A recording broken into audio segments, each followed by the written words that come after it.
Pronto, então, deixa eu compartilhar aqui a tela.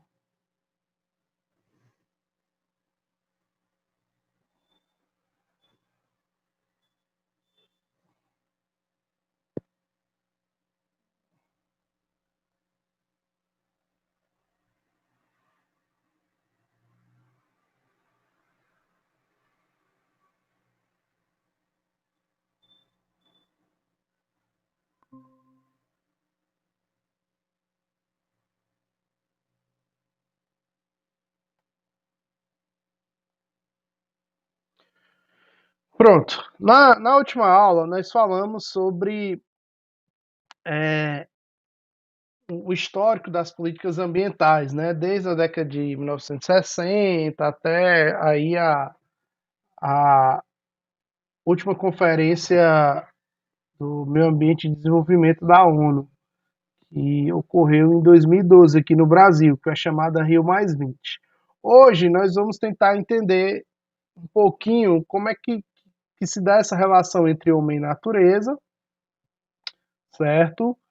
E perceber como é que isso impacta a natureza, né? Essa relação, quais são os impactos, e os impactos ambientais eles podem ser até positivos, mas na maioria das vezes são negativos. E a gente vai tentar fazer lá no final uma correlaçãozinha entre a ação humana, a degradação da natureza e quais são os impactos dessa degradação humana. Tudo bem? Aí eu coloquei aqui uma imagenzinha, né, para vocês pensarem. Toda vida que a gente pensa em meio ambiente, a gente pensa em biodiversidade, ecossistema ou meio ambiente. Cada um sempre vem essas palavrinhas, né? Na internet, está mostrando, na televisão, né? Proteja a biodiversidade, o ecossistema e o meio ambiente. Esses conceitos não são iguais, pessoal. Biodiversidade quer dizer a diversidade daquele ambiente, ou seja, a quantidade de espécies que tem naquele ambiente. Por exemplo, se você pegar a floresta amazônica, ela tem alta biodiversidade. São várias espécies diferentes naquele mesmo ambiente.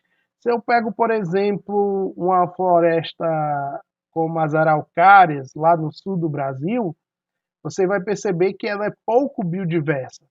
Tem poucas espécies naquela área. Então, a biodiversidade se refere à quantidade de espécies numa área específica. Quanto mais espécies, mais biodiversa é aquele bioma, certo? O ecossistema, o ecossistema nada mais é do que a junção entre os fatores bióticos e abióticos. O que seriam os fatores bióticos? Os seres vivos. O que seriam os fatores abióticos? O relevo, o clima, os solos e tal, são os fatores abióticos. E o ecossistema é a junção desses dois fatores. Os bióticos e os abióticos vocês estudam também em biologia. Tudo bem? É um sistema que integra não só os fatores não vivos, também como os fatores vivos, como seres vivos, ser humano, as espécies animais ou as espécies vegetais. E o meio ambiente, para diferenciar desses dois outros conceitos, nada mais é do que o habitat do ser humano. Então, toda vez que você ouvir falar em meio ambiente, você já sabe que é o habitat do ser humano. Lembra que habitat é o local mais apropriado de uma espécie. Como o ser humano não tem um local necessariamente apropriado, ele consegue se adaptar em vários ambientes, aí nós chamamos que toda a superfície da Terra onde o homem ocupa, onde ele se instala, onde ele cria suas relações sociais, nós chamamos isso de meio ambiente. Então, toda vida que disser assim, proteja o meio ambiente, não sei o que, o meio ambiente, não é só floresta, não. É todo aquele espaço onde o homem vive, tá certo? Vamos para frente.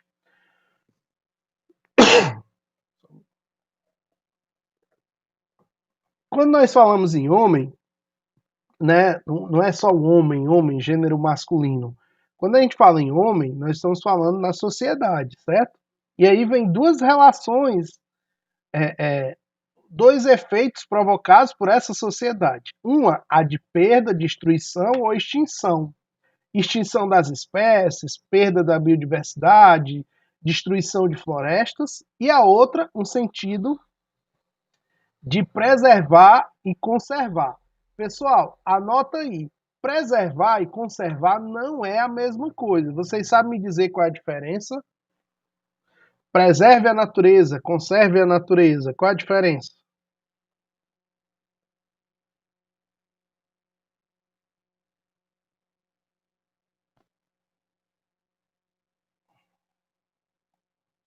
Você sabe me dizer?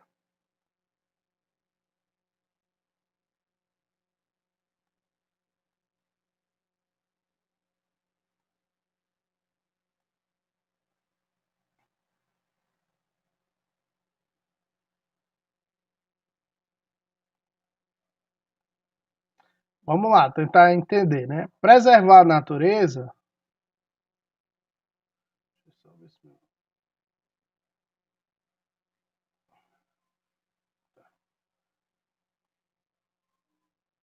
Preservar a natureza se refere a você não mexer, deixar como está, certo? Você deixar nas condições em que aquele ambiente está, certo? Sem modificá-lo. E conservar pressupõe um uso. Obviamente, você vai usar de maneira racional, tá certo? Então, preservar é deixar como está, certo? Não modificar. E conservar pressupõe um uso. Então, por exemplo, eu dou sempre esses exemplos absurdos. Tem lá na caixa de leite, preserve a caixa de leite ou conserve o leite. Conserve quer dizer o quê? Que você vai usar o leite, né? Usar, vai beber. Mas quando você abrir a caixa de leite, você vai colocar dentro da geladeira. Por quê? Porque naquelas condições ele dura mais, ele se conserva mais. Mesmo você usando, ele tem uma durabilidade se você usá-lo de maneira correta. É a mesma coisa em relação à natureza. Eu posso. Oi. Tipo, preservar a saúde do planeta de todos os seres vivos que vivem nela, né? É, só que na verdade, quem falou? A Naira, Naira. Só que na verdade, Naira, tem um problema, né? Existem alguns ambientes que você tem que preservar, mas sim. você não vai preservar tudo. Porque se você preserva tudo, pressupõe que o ser humano não vai usar nada, entendeu? Então a Ah, gente, sim. a gente volta a um estado meio primitivo. Então, isso pelo menos nas condições atuais da humanidade, isso é impossível a gente só preservar, né? É, é, Uhum. então, assim, isso é importante. Muitos ambientes, muitos espaços precisam ser preservados. Por quê? Porque eles têm uma função para o planeta, né? Para o nosso meio ambiente. Por exemplo, se eu pensar as margens de rios, eles têm que ser preservados. Eu não posso ir lá desmatar as margens dos rios. Por quê? Porque se eu desmato, o rio vai lá e seca, modifica o clima local e isso vai afetar as nossas condições de vida. Se eu vou lá e desmato a floresta, né? Queima a floresta, desmato a floresta, aquilo vai modificar as condições locais dos rios, do solo, do clima, e isso vai trazer consequências ambientais para a gente também. Então, essas áreas precisam ser preservadas. Agora, outras áreas eu preciso conservar. Por quê? Porque o ser humano vai ter que usar. Não tem como. Ele vai ter que habitar, ele vai ter que tirar o seu sustento dali. Então, é importante essa distinção, né? Entre preservar e conservar. Agora mesmo eles criaram um projeto para ocupar ali a área da duna da Sabiaguaba. Aí você vai dizer, ah, professor, mas é só areia. Não, não é só areia. Todas aquelas dunas, elas servem para recarregar os rios, os aquíferos, servem lá para as espécies, para a vegetação, ela ameniza o clima da cidade. Então, se eu vou lá e construo um empreendimento e ocupo toda aquela área, eu estou afetando as condições ambientais do fortalezense. Então, tem áreas que são para preservar e tem áreas que eu preciso conservar. Naquele caso, eu preciso preservar, eu não posso lá desgastar tudo, certo? É isso. Então, só lembrar, conservar pressupõe um uso, só que um uso de maneira racional, né? E preservar pressupõe o não uso, tá bom? É só essa diferenciação. Vamos imaginar, para vocês entenderem onde eu quero chegar, né? A gente está pensando em sociedade e natureza. O que é isso aqui que eu estou mostrando? O que é isso? Pode falar aí no microfone. É um átomo. Show! Quem falou? O Rian. Rian, perfeito. Falem, por favor, senão eu tô achando que eu tô aqui sozinho e vocês gasearam a aula online, certo? Perfeito, Rian. É um átomo, né? Um conjunto de átomos forma uma Molécula? Isso. Um conjunto de átomos forma uma molécula. Um conjunto de moléculas forma uma Célula? antes, Uma... uma organela, certo? Aí, o conjunto de organelas forma. Aqui tudo são organelas, né? Que vocês estudaram na biologia, não é isso? Cada um tem uma função na célula, não é isso? O conjunto de organelas forma uma célula, certo? Um conjunto de células forma um Organismo? tecido. Tecido. Um conjunto de tecidos forma um Órgão? órgão. Entrou alguém, deixa eu só. Acho que entrou direto. Deixa eu voltar aqui. Então, um conjunto de tecidos forma um órgão, né? O coração aí. Um conjunto de órgãos forma o quê?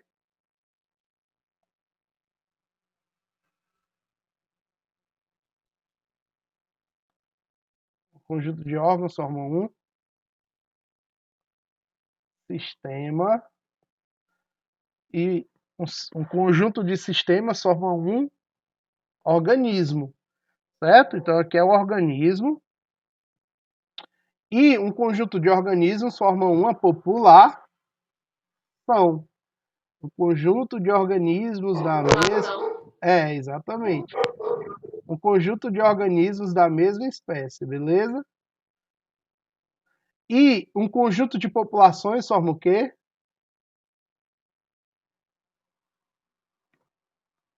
Os bichos? Você pode ser um bioma, um ecossistema, né? Cada bicho desse é um organismo, né? Então, um conjunto de organismos forma um ecossistema, né? Se eu for pensar aqui. Aí, o que eu quero mostrar para vocês? Pensa comigo. Por que eu fiz essa, né? Saindo lá do átomo até chegar aqui no bioma. É que se eu afeto qualquer um desses organismos, né? No final eu estou afetando todos. Dá para perceber? Se eu afeto, se eu degrado essa natureza aqui, eu estou afetando tudo. Do mesmo jeito, se eu afetar lá um átomo, eu estou afetando todo o conjunto. Por quê? Porque nós somos um só. Nós somos um só. Então, não existe uma diferenciação entre a natureza e eu. Eu sou a natureza, certo? A natureza sou eu, né? Então isso quer dizer o quê? Que se você afeta algo, seja o solo, os rios, o ar, você está afetando todos nós, não está afetando um organismo só, está afetando tudo, entende? E aí vem a ideia de meio ambiente. A gente olha o meio ambiente em paisagem natural e a paisagem humanizada. O que seria a paisagem natural? Seria a paisagem que não foi modificada pelo homem. Hoje existem poucas paisagens naturais. E o que seria a paisagem humanizada?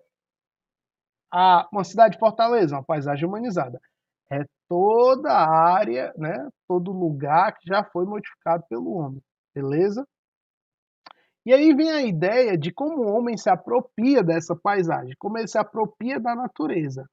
Existem duas relações. Existe uma relação mais antiga, e que alguns até tentam resgatar, que é aquela ideia, que é a própria ideia do desenvolvimento sustentável, que é resgatar, de que o homem está espiritualmente ligado à natureza.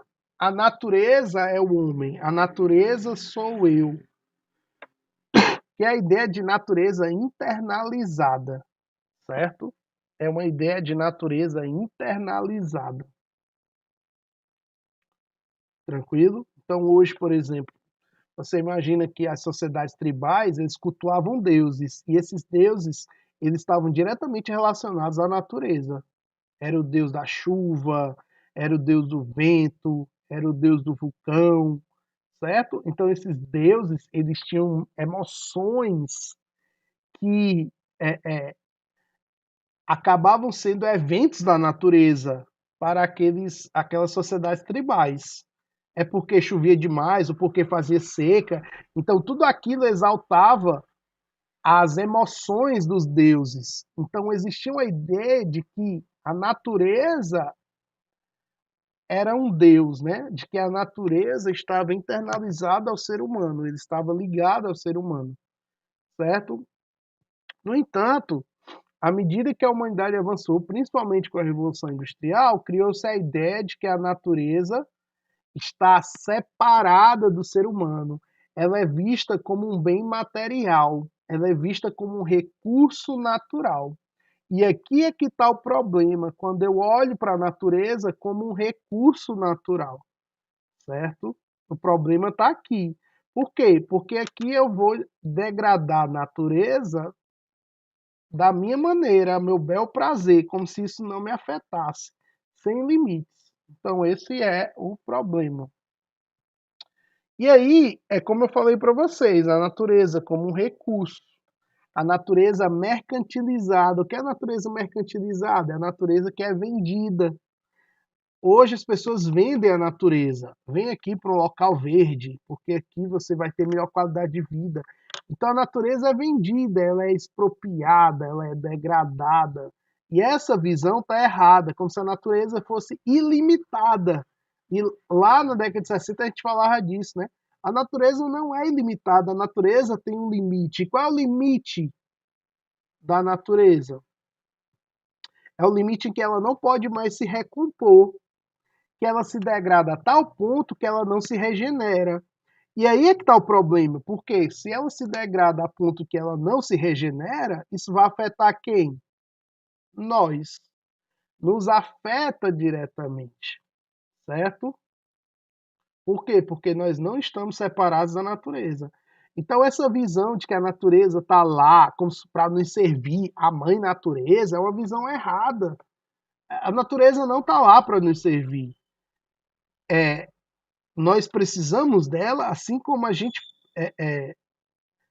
ela precisa da gente, assim como nós precisamos dela. Então, eu preciso dela, ela vai me servir, mas me servir de maneira racional, de maneira que eu possa conservar, de maneira que ela possa se regenerar no tempo dela, não de maneira que eu possa só lucrar, lucrar, lucrar. Entendeu? Então, essa visão aqui é uma visão errada, é uma visão distorcida, certo? E é essa visão que causa os impactos ambientais, que são os desequilíbrios. Toda vez que eu tenho os impactos ambientais, eu posso ter impactos ambientais positivos, mas na maioria das vezes eles são desequilíbrios, tá certo? Vamos imaginar aqui, ó.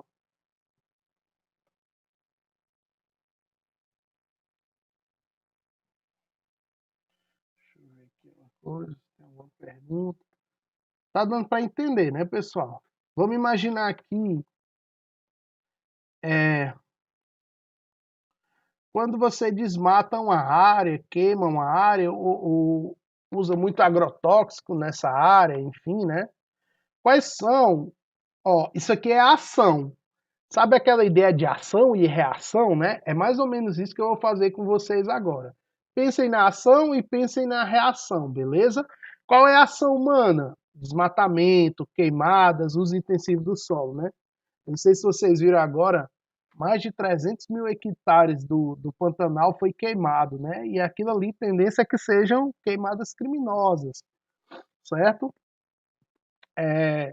Você vê que os biomas brasileiros aí, de um ano para cá, né, principalmente por conta desse governo aí, eles estão sendo bastante degradados, né? Por quê? Porque existe a ideia do governo de explorar essas áreas, né? E todo mundo que já explora essas áreas está achando que tem salvo-conduto para degradar esses ambientes, né? Para tocar fogo, para desmatar, enfim. E aí tá existindo uma série de absurdos ambientais, né? De crimes ambientais que estão ocorrendo aí diariamente e que a gente não consegue mais ter controle ou monitorar. Então, essa é a ação humana. Imagina a ação humana, essa. Aí, o que é que nós vamos ter? Erosão do solo. O solo se perde. Por quê? Porque a vegetação segura o solo. Eu posso ter desertificação, que é quando aquele solo não tem mais fertilidade. Certo? Ele perde a fertilidade. Tranquilo? Aqui é uma vossoroca, né? Esse buracão aqui é uma vossoroca. Nada mais é do que uma erosão do solo. Esse solo foi carregado aqui, então esse solo se perdeu, literalmente. Tudo bem? Essa vossoroca é uma grande cratera na Terra, né? Então vieram as chuvas, não tinha nada para segurar o solo e esse solo se perdeu, foi embora. E a desertificação, imagina aqui, ó, as áreas mais sujeitas à desertificação são as áreas nordestinas, ó. O Ceará, a região ali de Irauçuba, né, o Sertão Central, Piauí, essa regiãozinha de Gilboés, todas são áreas de desertificação, propensas à desertificação. Ora, essa ação humana provoca uma degradação ambiental e a degradação ambiental provoca uma reação. Qual é a reação? Você perde as espécies, perda da biodiversidade, e você perde a capacidade do ser humano se sustentar, que é a soberania alimentar das populações, certo? Então, se você perde solo, se o solo se torna infértil, aquela população não tem mais como se sustentar. Imagina que no sertão nordestino eu tenho mais de 12 milhões de pessoas que vivem da terra. Se esse solo não servir mais para plantar, essas pessoas vão passar fome. Isso é soberania alimentar das populações. Beleza? Vamos imaginar outra ação. Quando o homem vai lá, impermeabiliza o solo, desmata as áreas de rios, né, as margens de rios, ou ele faz isso aqui, né, ó, impermeabilizou solos, canalizou rios, enfim, certo? Soterrou rios, né? O que é que eu vou ter? Eu vou ter as inundações nas áreas urbanas, não é verdade? Isso aqui é o impacto. Quando vem a chuva, não tem por onde essa água escoar, tranquilo? E aí eu tenho os danos materiais e sociais, as casas que são alagadas, as pessoas que morrem por conta dessas chuvas intensas, beleza? Vamos imaginar aqui um outro impacto, a poluição atmosférica, industrial, urbana, os carros, as indústrias, emissão de combustíveis fósseis como o dióxido de carbono, o gás metano, o dióxido de enxofre, o clorofluorcarbono, ou seja, os vários tipos, né, de gases que estão sendo emitidos aí, né, que estão poluindo o ar. Aí eu tenho várias, a gente vai falar isso aqui na próxima aula. Eu tenho vários impactos. Eu posso ter aumento de temperatura nas cidades, são as chamadas ilhas de calor. Eu posso ter como é que eu posso dizer, a poluição que fica barrada na superfície, que se chama de inversão térmica. Eu posso ter chuvas ácidas em algumas áreas. Eu posso ter o buraco na camada de ozônio, que é quando o ozônio que filtra os raios ultravioletas ele se perde na estratosfera, ou então o efeito mais catastrófico, que seria o aquecimento global, que é a ampliação do efeito estufa. Quais são as consequências? A primeira consequência é que fica ruim de viver nessas condições, desconforto térmico. E a outra consequência é que isso causa um problema direto à saúde. Olha aqui, ó. Esse quadrozinho eu adoro, porque diz assim, ó, quando você tem altas concentrações de monóxido de carbono, ele é um gás asfixiante, pode te provocar tontura, danifica o coração e em doses elevadas conduz à morte. O dióxido de enxofre irrita as mucosas dos olhos, asma, efizema e diminui as resistências às infecções. Os metais pesados. E tudo isso aqui, pessoal, aí às vezes você está na cidade e tem uma dor de cabeça, aí você pensa que é por outro motivo. Às vezes não, é poluição. Você está numa área muito poluída, você tem irritação, tem problema com asma, aí você pensa que é porque você nasceu assim ou porque você fez algo errado. Não. Às vezes você só está num ambiente altamente poluído, certo? Então imagina quantas pessoas não morrem por conta da poluição das cidades. Fizeram um estudo em São Paulo e disseram que você está lá na cidade de São Paulo, só você estar lá é como se você fumasse 2 cigarros por dia. Ou seja, só você respirar o ar. Dá para entender? Então, imagina isso. Ó, eu respiro o ar e nem fumo, né? Não sou fumante. E minhas condições são como a de um fumante, né? Tem o pessoal que corre na margem na beira da estrada, né? Faz Cooper, faz ginástica, né? Na beira da estrada e está respirando toda aquela poluição, né? Então ele acha que está fazendo bem à saúde, está fazendo mal à saúde dele ali, né? Então, isso são os impactos provocados pela poluição atmosférica. E para finalizar, quando a gente tem os dejetos industriais urbanos, de fertilizantes, né, dos agrotóxicos, enfim, ou não tem a destinação adequada do lixo, eu tenho contaminação do solo, contaminação dos lençóis freáticos, que é do subsolo, da água do subsolo, e dos rios. Isso causa problema de abastecimento de água para as populações, né? Tranquilo?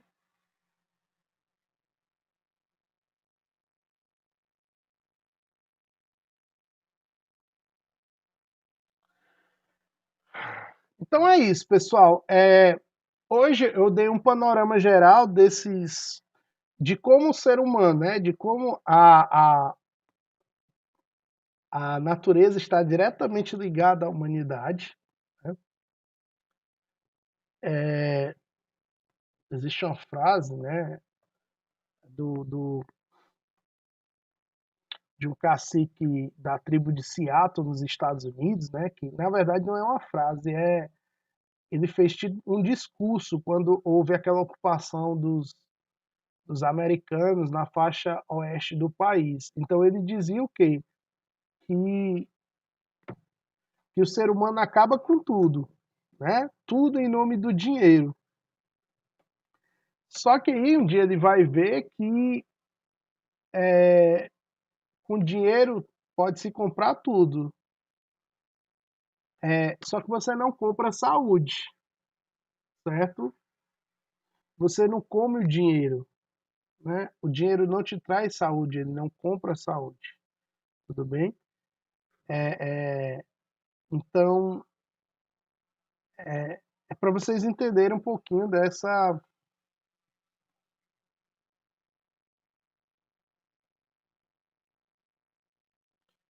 Deixa eu só ler a frase aqui bonitinha para vocês, né?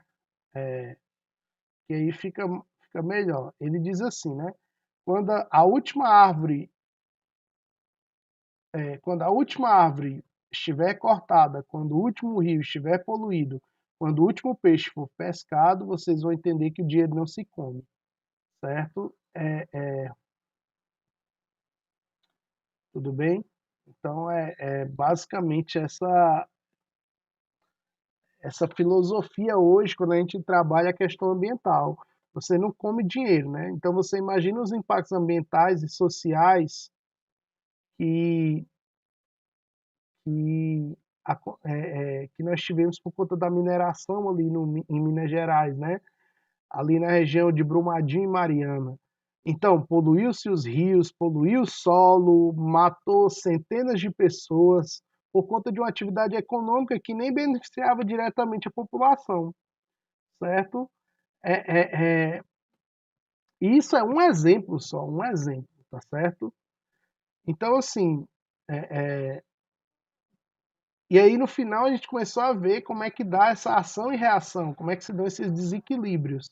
E na próxima aula a gente vai falar especificamente de alguns deles e nós vamos resolver algumas questões também para vocês entenderem como é que isso cai nas provas, tá bom? No mais, eu espero que vocês tenham entendido. Fica aberto para as perguntas agora, se vocês não entenderem alguma coisa ou podem falar, citar algum exemplo.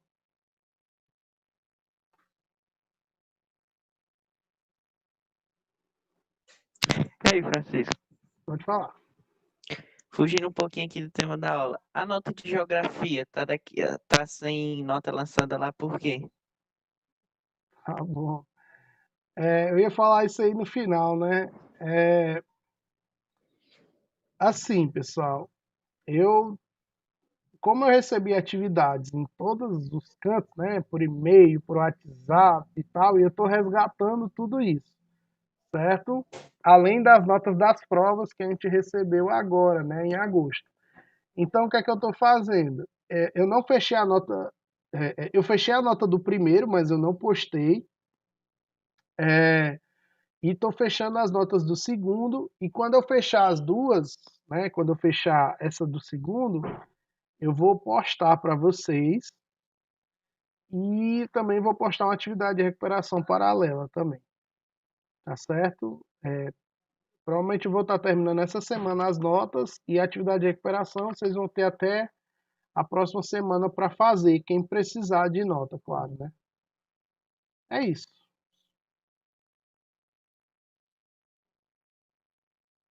Tudo bem? Deu para entender? Deu? Show de bola. Pronto, pessoal. Se vocês não têm nenhuma dúvida, né, nenhuma pergunta, essa aula vai ficar gravada, depois eu vou disponibilizar também. E também está no livro de vocês, né, no livro de geografia, esse conteúdo. E na próxima semana a gente vai estar resolvendo aí, eu vou passar umas atividades. Eu não passei atividade semana passada, vocês perceberam, né, porque a gente nem tinha começado o conteúdo direito. Mas na próxima semana já tem atividade do terceiro bimestre aí para vocês, tá certo? E no mais é isso. Fiquem bem, tentem estudar. Eu sei que nós temos uma participação muito baixa nessa aula, é um pouco desanimador, mas tentem chamar os amigos de vocês, os colegas, né, para participarem das aulas, porque o Enem não parou, né? E a galera já se tocou que não adianta ficar sofrendo pelo leite derramado, né? Tem que estudar, meter as caras, porque o Enem vai ser em janeiro. Então, é meio desanimador quando a gente não vê uma adesão muito grande dos alunos. Eu não sei se é por conta do horário, enfim, tá certo? Então, depois vocês conversem aí com os amigos de vocês, os colegas, para eu vou falar também com a coordenação aí para dar uma sacudida no pessoal, porque senão vai ficar ruim para vocês lá na frente. Tudo bem? É isso, pessoal. Um abraço, fiquem bem, até a próxima semana. Bom dia.